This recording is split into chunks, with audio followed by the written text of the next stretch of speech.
ನಿದ್ದೆಯಲ್ಲಿ ನಾವು ಈ ಥರ ಮಾತಾಡೋದಿರಬಹುದು, ಹಲ್ಲು ಕಡಿಯೋದಾಗಿರಬಹುದು, ಅಥವಾ ಒಂದು ಸತಿ ಎಲ್ಲೋ ಹಾರಿದ ಹಾಗೆ ಅಥವಾ ಬೆಚ್ಚಿ ಬಿದ್ದ ಹಾಗೆ ಆಗುವಂಥದ್ದು. ಸೊ ಇದೆಲ್ಲ ಏನು ಹೇಳುತ್ತೆ ಅಂತಂದರೆ ನಮ್ಮ ನಿದ್ದೆಯ ಗುಣಮಟ್ಟ ಹೇಗಿದೆ ಮತ್ತು ನಮ್ಮ ಸುಪ್ತ ಮನಸ್ಸು ರೆಸ್ಟೇ ತಗೊಳ್ತಿಲ್ಲ ಅಂತ.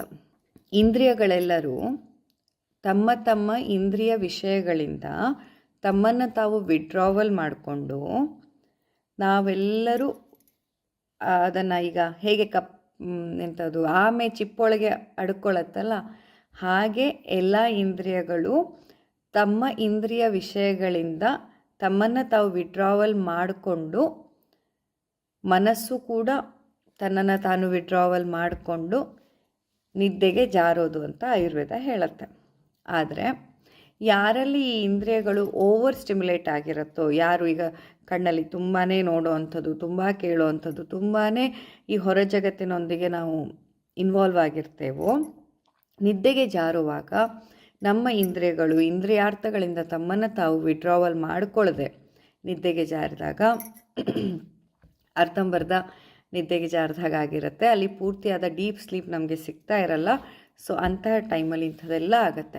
ಕೆಲವೊಮ್ಮೆ ಇಂದ್ರಿಯಗಳು ಆದರೂ ಕೂಡ ನಮ್ಮ ಮನಸ್ಸು ಇನ್ನೂ ಕೂಡ ಓಡಾಡ್ತಾನೆ ಇರುತ್ತೆ. ಹಾಗಾಗಿ ಎಷ್ಟೊಂದು ಜನರಿಗೆ ಇಡೀ ರಾತ್ರಿ ಪೂರ ಅವರೆಲ್ಲೋ ಕನಸಲ್ಲಿ ಓಡಾಡ್ತಾನೆ ಇರ್ತಾರೆ, ಇರ್ರಿಲೆವೆಂಟಾಗಿ ಅಥವಾ ರಿಲೆವೆಂಟಾಗಿ ಒಂದಿಷ್ಟು ವಿಷಯಗಳು ನಡೀತಾ ಇರುತ್ತೆ.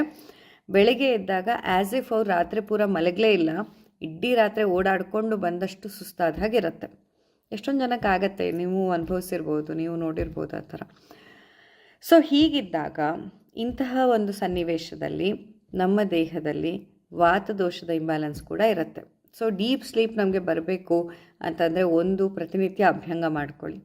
ಯಾಕಂದರೆ ಆಗ ವಾತದ ಒಂದು ಕಂಟ್ರೋಲ್ ಬರುತ್ತೆ.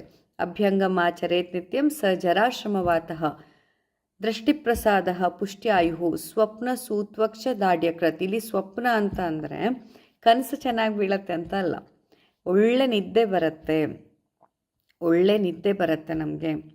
ಪ್ರತಿನಿತ್ಯ ಅಭ್ಯಂಗವನ್ನು ಮಾಡಿ ನೀವು ನೆತ್ತಿಗೆ, ಕಿವಿಯ ಅಲೆಗೆ, ಕಾಲ್ಪಾದಕ್ಕೆ, ಕೈ ಹಸ್ತಕ್ಕೆ, ಹೊಕ್ಕುಳಿಗೆ, ಈ ನಾಭಿಯ ಪಿಚ್ಚುವನ್ನು ಏನು ಮಾಡ್ಕೊಳ್ಳೋಕೆ ಹೇಳಿದರು, ನಾಭಿ ಅಭ್ಯಂಗವನ್ನು, ಈ ಥರ ಆ್ಯಕ್ಟಿವಿಟಿಯನ್ನು ನೀವು ಪ್ರತಿನಿತ್ಯ ಮಾಡ್ತಾ ಬಂದರೆ, ಅಥವಾ ಈಗ ನಿಮ್ಮ ಮಕ್ಕಳು ಹಲ್ಲು ಕಡಿತಾರೆ, ನಿದ್ದೆಯಲ್ಲಿ ಮಾತಾಡ್ತಾರೆ ಅಂತಂದ್ರಲ್ಲ, ದಯವಿಟ್ಟು ಅಭ್ಯಂಗವನ್ನು ಶುರು ಮಾಡಿ. ಇಡೀ ದೇಹಕ್ಕೆ ಅಭ್ಯಂಗ ಮಾಡಿ ಸ್ನಾನ ಮಾಡುವ ರೂಢಿ ಇದ್ದರೆ ತುಂಬಾ ಒಳ್ಳೆಯದು. ಬಟ್ ಸಮಯ ಇಲ್ಲ, ಅಷ್ಟು ಮಾಡೋಕ್ಕಾಗಲ್ಲ ಅಂತಂದರೆ ಶಿರಃ ಶ್ರವಣ ಪಾದೇಶು, ಶಿರಃ ನೆತ್ತಿಯ ಮಧ್ಯಭಾಗ, ಶ್ರವಣ ಕಿವಿಯ ಹೊರಭಾಗ, ಆಯಿತಾ, ಕಿವಿ ಒಳಗಲ್ಲ, ಕಿವಿಯ ಈ ಹೊರಭಾಗ ಏನು ಕಾಣಿಸ್ತಾ ಇದೆ ಇದಕ್ಕೆ, ಮತ್ತು ಪಾದ ಅಂತಂದರೆ ಕಾಲ್ಪಾದಕ್ಕೆ. ಸೊ ಇದಿಷ್ಟಕ್ಕಂತೂ ಮಸಾಜ್ ಮಾಡಿ ಎಣ್ಣೆ ಹಚ್ಚಿ ಮಲಗಿದರೆ ತುಂಬ ಒಳ್ಳೆ ನಿದ್ದೆ ಬರುತ್ತೆ. ನಿದ್ದೆಯ ಗುಣಮಟ್ಟ ಜಾಸ್ತಿ ಆಗುತ್ತೆ. ಆಗ ನಿದ್ದೆಯಲ್ಲಿ ಮಾತಾಡೋದು, ನಿದ್ದೆಯಲ್ಲಿ ಹಲ್ಲು ಕಡಿಯೋದು, ಕನಸುಗಳು ಜಾಸ್ತಿ ಬೀಳೋದು ಕೂಡ ಕ್ರಮೇಣವಾಗಿ ಕಡಿಮೆ ಆಗ್ತಾ ಹೋಗುತ್ತೆ. ಸೊ ನಮ್ಮ ಇಂದ್ರಿಯಗಳಿಗೆ ನೀವು ರೆಸ್ಟನ್ನು ಕೊಡಬೇಕು. ಇಂದ್ರಿಯಗಳನ್ನು ತೀರಾ ಅಂದರೆ ಏನಾಗುತ್ತೆ ಗೊತ್ತಾ, ಈಗ ಉದಾಹರಣೆಗೆ ಈಗ ನೀವು ಒಂದು ಕೆಲಸ ಮುಗಿಸಿ ಕೂತಿರ್ತೀರ, ಆದರೂ ನಿಮ್ಮ ತಲೆ ಇನ್ನೂ ಓಡ್ತಾನೆ ಇರುತ್ತೆ. ಆ ಕೆಲಸ ಸರಿ ಆಯಿತಾ ಇಲ್ವಾ, ಅಥವಾ ಮುಂದೆ ಮಾಡಬೇಕಾದ ಕೆಲಸ, ಹಿಂದೆ ಆದಂಥ ಕೆಲಸ, ಅಥವಾ ಎಲ್ಲೋ ಒಟ್ಟಿನಲ್ಲಿ ಆ ಮನಸ್ಸನ್ನು ನಿಲ್ಲಿಸೋದೇ ಇಲ್ಲ ನಾವು. ಮನಸ್ಸು ಗಿರಿ ತಿರುಗ್ತಾ ಇರುತ್ತೆ ಒಳಗಡೆಯಿಂದ. ಆಗ ಇಂಥದ್ದೆಲ್ಲ ಆಗತ್ತೆ. ಸೊ ಮನಸ್ಸನ್ನು ಆದಷ್ಟು ನಿಶ್ಚಲಾವಸ್ಥೆಗೆ ತರಬೇಕು. ಎಷ್ಟಾಗತ್ತೆ ಅಷ್ಟು. ತೀರೋಗಿರೋರು ಜಾಸ್ತಿ ಕನಸಲ್ಲಿ ಬರ್ತಾರೆ, ನಾವು ನೆನಪಿಸ್ಕೋತಾ ಇದ್ದೀವಿ ಅಂತ ಅರ್ಥ. ಜಾಸ್ತಿಯಾಗಿ ನಮಗೆ ಅರಿವಿಲ್ಲದೆ ಅಥವಾ ಅರಿವಿದ್ದುಕೊಂಡು ಜಾಸ್ತಿ ನಾವು ಎಣಿಸ್ಕೊಳ್ತಾ ಇದ್ದಾಗ, ಕೆಲವೊಮ್ಮೆ ಕಾನ್ಷಿಯಸ್ಲಿ ಅಥವಾ ಕೆಲವೊಮ್ಮೆ ಸಬ್ ಕಾನ್ಷಿಯಸ್ಲಿ ನಾವು ತುಂಬ ಎಣಿಸ್ಕೋತಿದ್ದೀವಿ ಅಂತ ಅರ್ಥ.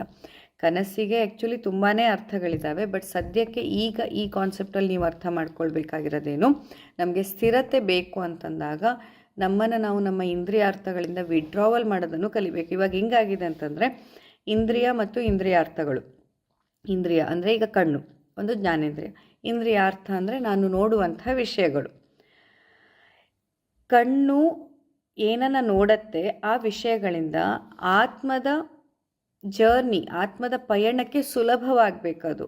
ನಾವು ಯಾವ ಕಾರಣಕ್ಕೆ ಈ ಭೂಮಿ ಮೇಲೆ ಬಂದಿದ್ದೇವೋ ಅದನ್ನು ಅಚೀವ್ ಮಾಡೋದಕ್ಕೆ ನಮಗೆ ಸಹಾಯ ಆಗಬೇಕು. ಬಟ್ ಇವಾಗ ಅದೇ ಒಂಥರ ಹೆಂಗೆ ಕಳೆದೋಗ್ಬಿಟ್ಟಿದ್ದೇವೆ ಅಂತಂದರೆ, ಕಣ್ಣು ನೋಡಬೇಕಾದಂತಹ ವಸ್ತುಗಳಿಂದ ಇಂದ್ರಿಯ ಅರ್ಥಗಳಿಗೆ ಎಷ್ಟು ಎಂಟ್ಯಾಂಗಲ್ಡ್ ಆಗಿಬಿಟ್ಟಿದೆ ಅಂತಂದರೆ, ಅದೇ ನಮ್ಮ ದಾರಿ ತಪ್ಪಿಸ್ತಾ ಇದೆ. ಯಾವುದನ್ನು ನಾವು ನೋಡ್ತಾ ಇದ್ದೀವೋ ಅದು ನಮ್ಮ ದಾರಿ ತಪ್ಪಿಸ್ತಾ ಇದೆ. ಕಿವಿಗಳು, ಶ್ರವಣೇಂದ್ರಿಯ, ಅದು ಕೇಳುವ ವಿಷಯಗಳೇನಿದೆ, ಈ ವಿಷಯಗಳು ನಮ್ಮ ಆತ್ಮದ ಅನುಕೂಲಕ್ಕೆ ಸಹಾಯವಾಗಬೇಕು, ಆತ್ಮದ ಪಯಣಕ್ಕೆ ಸುಲಭವಾಗುವಂಥದ್ದಾಗಿರಬೇಕು. ಆದರೆ ಇವಾಗ ಏನಾಗ್ತಿದೆ, ಅದೇ ವಿಷಯಗಳು ನಿಮ್ಮ ತಲೆಯನ್ನು ಕೆಡಿಸಿ, ನಿಮ್ಮ ಮನಸ್ಸನ್ನು ಕೆಡಿಸಿ, ನಿಮ್ಮ ದಾರಿ ತಪ್ಪಿಸುವ ಕೆಲಸ ಮಾಡ್ತಾ ಇದೆ. ನೀವು ಇಲ್ಲಿ ಯಾಕೆ ಬಂದಿರೋದು, ಏನು ಮಾಡ್ತಿರೋದು ಅನ್ನೋದೇ ನಿಮಗೆ ಮರ್ತು ಹೋಗ್ತಾ ಇದೆ.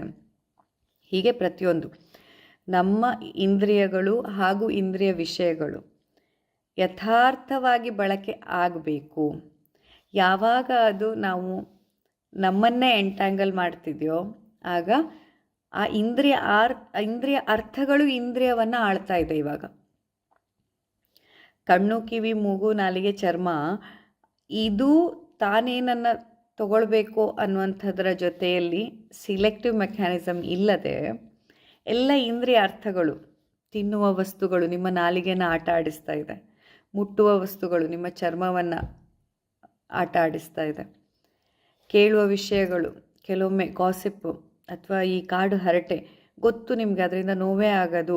ಯಾರೋ ಒಬ್ಬರು ನಿಮ್ಮ ಬಗ್ಗೆ ಏನೋ ಅಂದಿದ್ದಾರೆ ಅಂದಾಗ ಅದನ್ನ ಕೇಳಿದ್ರೆ ನಿಮಗೆ ನೋವಾಗತ್ತಂತಲೇ ಗೊತ್ತು, ಆದರೂ ನೀವು ಕೆದಕಿ ಏನಂದರು, ಅವ್ರು ಏನಂದರು ನನ್ನ ಬಗ್ಗೆ ಏನಂದರು ಕೇಳಿ ನೀವು ತೊಗೊಳ್ತಾ ಇದ್ದೀರಾ. ಗೊತ್ತು ನಿಮಗೆ ಅದರಿಂದ ಪೇನು, ಡಿಸ್ಕಂಫರ್ಟೇ ಆಗೋದಂತ.